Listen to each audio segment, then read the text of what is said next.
یہ نکاح ہے کیا؟ یہ کوئی دنیاوی منورنجن نہیں ہے۔ ہو سکتا ہے کہ کسی قوم میں یہ دنیاوی منورنجن ہو، مگر اسلام میں اسے منورنجن کی حیثیت سے نہیں دیکھا جاتا، بلکہ یہ خدائی نظام ہے جس کے تحت یہ کائنات چل رہی ہے۔ رب قدیر نے اسے ایک سسٹم کے تحت باندھ رکھا ہے۔ اسی لیے رسول پاک صلی اللہ علیہ وسلم کی حدیث میں نکاح کی فضیلت جو بیان کی گئی تو میرے آقا صلی اللہ علیہ وسلم نے ارشاد فرمایا، اذا تزوج العبد فقد استكمل نصف الدین فلیتق اللہ فی النصف الباقی۔ بندہ جب نکاح کر لیتا ہے تو اپنا آدھا دین مکمل کر لیتا ہے، اب آدھے دین جو بچے ہوئے ہیں اس کے لیے اسے خدا سے ہمیشہ ڈرتے رہنا چاہیے۔ آپ ذرا غور کیجئے، نکاح اور وہ بھی نصف دین ہے، گویا نکاح کے ذریعہ انسان کا دین مکمل ہوتا ہے۔ بتائیے جو چیز دین کی تکمیل کا ذریعہ ہو وہ کوئی دنیاوی منورنجن ہو سکتا ہے؟ نہیں۔ میرے آقا صلی اللہ علیہ وسلم نے ایک حدیث میں ارشاد فرمایا، تزوج الودود الولود فإنی مکافر بکم الامم یوم القیامہ۔ تم ایسے گھروں میں شادیاں کرو جہاں محبت زیادہ ملے۔ تزوج الودود، رسول پاک فرماتے ہیں ایسے گھروں میں شادیاں کرو جہاں تمہیں محبت زیادہ ملے۔ اور ظاہر سی بات ہے جب رسول پاک کا فرمان آپ چھوڑیں گے اور یہ سوچ لیں گے شادیاں ایسی جگہ کرو جہاں ڈھاکہ بھر جہیز مل جائے، تو رسول پاک کے فرمان سے آپ ہٹیں گے، برکتیں ختم ہوں گی۔ میرے آقا فرماتے ہیں تزوج الودود، ایسے گھروں میں شادیاں کرو جہاں پر تمہیں محبت زیادہ ملے، جن کے گھروں میں محبت کا جذبہ ہو۔ اس کا فائدہ کیا ہوگا وہ میں عرض کرتا ہوں، بہت سارے اس کے فائدے ہیں۔ رسول پاک کے ہر فرمان میں، ہر قانون میں بے شمار فائدہ ہے۔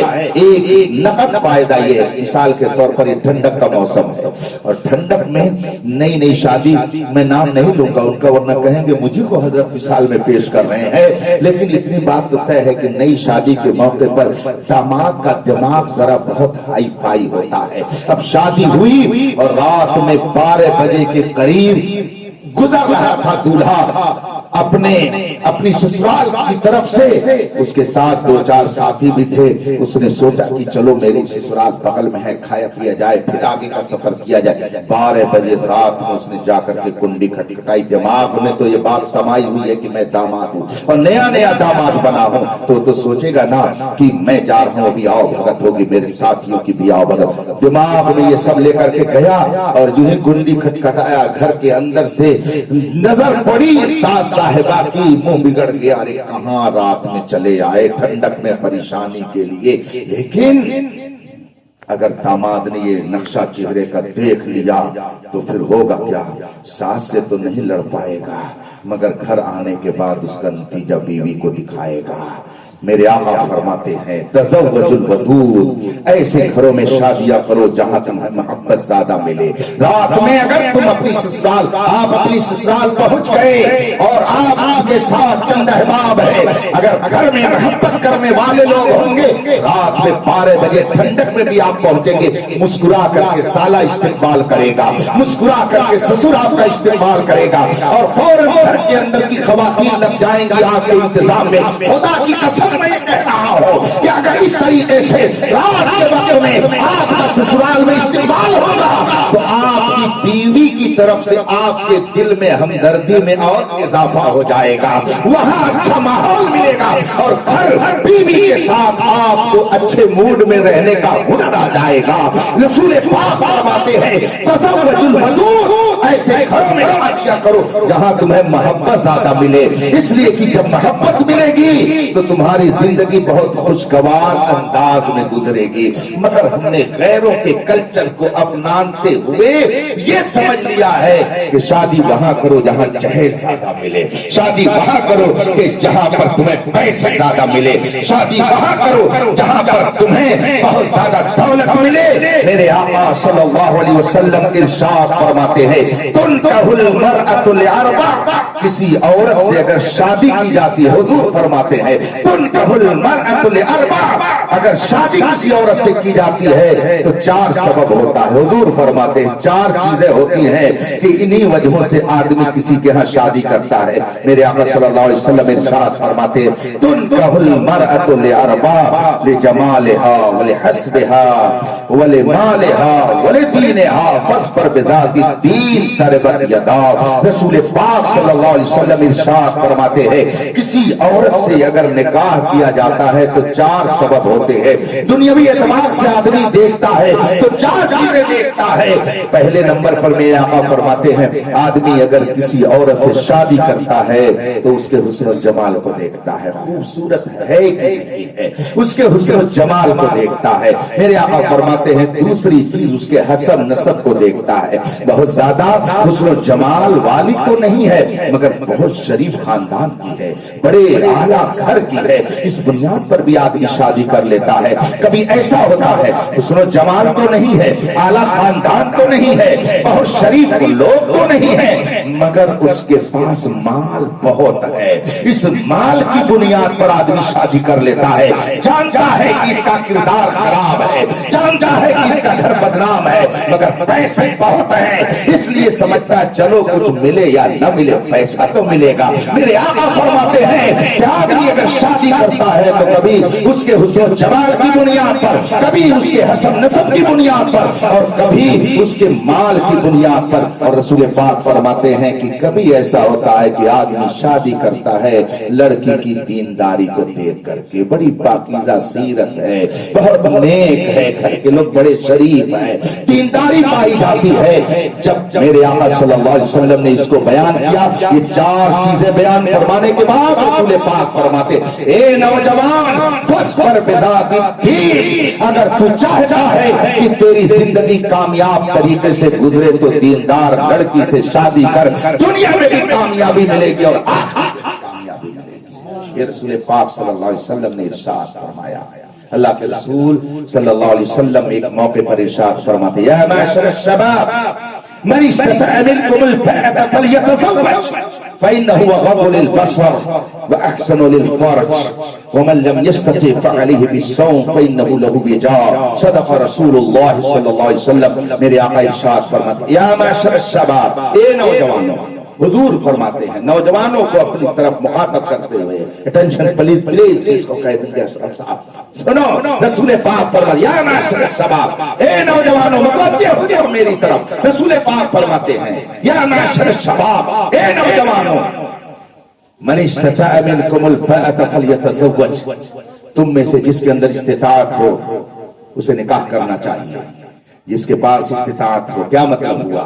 جو نان نفقہ ادا کر سکتا ہو, جو کھلا پلا سکتا ہو, جو اس کو بہتر کپڑے پہنا سکتا ہو, جو اس کو صحیح مکان میں رکھ سکتا ہو, جو اس کے ساتھ صحیح زندگی گزار سکتا ہو, جو اس کے حقوق ادا کر سکتا ہو, اسے چاہیے کہ وہ نکاح کر لے.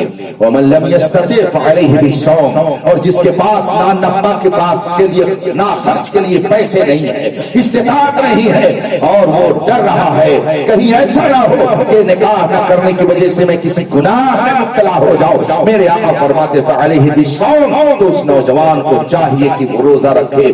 اور میرے آقا فرماتے ہیں کہ نکاح جب کرو گے تمہیں فائدہ کیا ملے گا؟ رسول پاک فرماتے فإنه أغض للبصر وللفرج, اگر تم نکاح کرو گے تو تمہاری آنکھوں میں شرم کا پانی بڑھ جائے گا اور تمہارا قدم برائیوں کی طرف نہیں جائے گا. یہ نکاح کا فائدہ ہے. یہ اور بات ہے کہ اگر کوئی اپنی فطرت بدل دے, خبیث فطرت میں ہو جائے تو بڑھاپے میں بھی وہ بدکاریوں کے لیے راستے ڈھونڈ لے گا. اور اگر کوئی پاکیزہ سیرت ہے تو جوانی میں بھی وہ اپنے آپ کو رسول پاک کا فرما بردار بنا کے رکھے گا. اور جب جوانی میں وہ نیک ہوگا تو خدا کی رحمتیں اس کو ہر طرف سے گھیرے لیے رہیں گی. اس لیے میرے بھائیوں, یہ جوانی کے احکام میں سے ایک حکم نکاح کرنا ہے. اب بڑھاپے والی بات ہم نہیں ابھی بیان کریں گے, اس لیے کہ اس کو سننے کے بعد کچھ لوگ ڈرنے لگیں گے, کچھ لوگ کہیں گے بتاؤ ہمارے لوگ شادی کی محفل میں ہیں تو بڑھوتی کی بات سناوت ہے.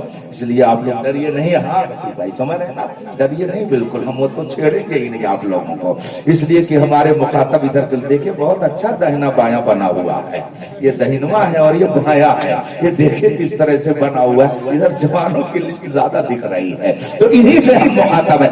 آپ لوگوں کے بارے میں بھی نہیں کچھ بتائیں گے.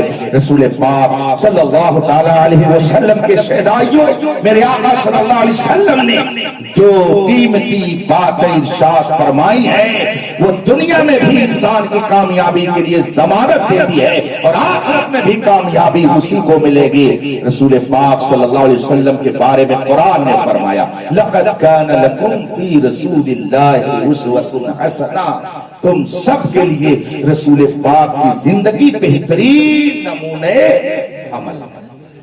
لوگ سمجھتے ہیں بیوی جو ہے وہ گھر کے اندر ایک نوکرانی ہے, اس کو صبح سے شام تک چلائے رہا اور ذرا سا نمک کم ہو جائے تو جلال دکھا کر کے جو چاہو کر دو. ایسا نہیں ہے. حضرت عائشہ رضی اللہ تعالیٰ عنہ ساری کائنات کے مومنوں کی ماں ام المومنین عائشہ صدیقہ رضی اللہ تعالیٰ عنہ فرماتی ہیں کہ ایک موقع پر میرے آقا صلی اللہ علیہ وسلم گھر میں جلوہ فرما ہوئے, باہر سے تشریف لائے, میں نے پانی پیش کیا. اللہ کے رسول صلی اللہ علیہ وسلم فرماتے عائشہ تم پہلے. حضرت عائشہ عرض کرتی ہے میں نے رسول پاک سے عرض کیا رسول اللہ پانی آپ پہلے پیے, میں نے آپ کے لیے پانی لا کے رکھا ہے. میرے آقا فرماتے نہیں عائشہ تم پہلے پی لو. حکم کے مطابق حضرت عائشہ رضی اللہ تعالیٰ عنہا نے پانی پی لیا اور پھر اسی برتن میں پانی لا کر کے رسول پاک کی بارگاہ میں پیش کیا. میرے آقا صلی اللہ علیہ وسلم ارشاد فرماتے ہیں عائشہ یہ بتاؤ کہ تم نے کہاں منہ لگا کے پانی پیا ہے؟ حضرت عائشہ عرض کرتی یا رسول اللہ میں نے یہاں منہ لگا کے پانی پیا ہے. میرے آقا صلی اللہ علیہ وسلم, حضرت عائشہ فرماتی ہیں روایت کرتی ہیں میرے آقا صلی اللہ علیہ وسلم نے اسی جگہ منہ لگا کر کے فوراً پانی پینا شروع کر دیا جہاں حضرت عائشہ نے منہ لگا کے پانی پیا تھا. آج لوگ کہتے ہیں کہ اسلام میں عورتوں کے ساتھ درپیوگ کیا جاتا ہے. جو لوگ شادیاں نہ کر سکے وہ کیا جانیں گے کہ نکاح اور طلاق کا فلسفہ کیا ہے. نکاح اور طلاق کا فلسفہ اگر کسی کو سمجھنا ہے تو بارگاہ مصطفیٰ میں حاضر ہو جائے, اسے زندگی گزارنے کا سلیقہ کیا جائے گا. میرے آقا صلی اللہ علیہ وسلم نے حضرت عائشہ فرماتی ہے کہ ایک موقع پر میں حضور کے ساتھ سفر کر رہی تھی اور سفر میں جب گئی رسول پاک کے ساتھ تو ایک دن ایسا ہوا کہ ایک جگہ پڑاؤ ڈالا گیا, لوگ ٹھہرے ہوئے تھے اور جب وہاں سے چلنے کا نمبر آیا تو رسول پاک نے صحابہ سے فرمایا تم لوگ آگے نکل جاؤ. سارے صحابہ آگے چلے گئے, میدان خالی ہو گیا. میرے آقا صلی اللہ علیہ وسلم کا ذرا دیکھیے اسوہ طریقہ دیکھیے, زندگی گزارنے کا آپ طریقہ دیکھیے اور امت کے لیے کتنی پاکیزہ تعلیم رسول پاک نے دی. حضرت عائشہ فرماتی ہم سب کی امی جان, ساری کائنات کے مومنوں کی ماں حضرت عائشہ رضی اللہ تعالیٰ عنہ فرماتی ہیں رسول پاک نے صحابہ کو کہہ دیا آپ لوگ آگے بڑھ جاؤ. پورا میدان خالی ہو گیا, سناٹا ہو گیا. پردے کا بھی اہتمام ہے, شریعت کے قانون کا بھی لحاظ کیا جا رہا. فرماتے ہیں عائشہ آؤ چلو ہم لوگ ذرا دوڑ لگائے, اس پتھر کے پاس دیکھیں کون پہلے پہنچتا ہے, کیا چلو گی میرے ساتھ, دوڑو گی؟ حضرت عائشہ عرض کرتی ہوں میں نے فوراً حضور سے کہا بالکل دوڑوں گی, چلیے ساتھ میں دوڑا جائے. سبحان اللہ.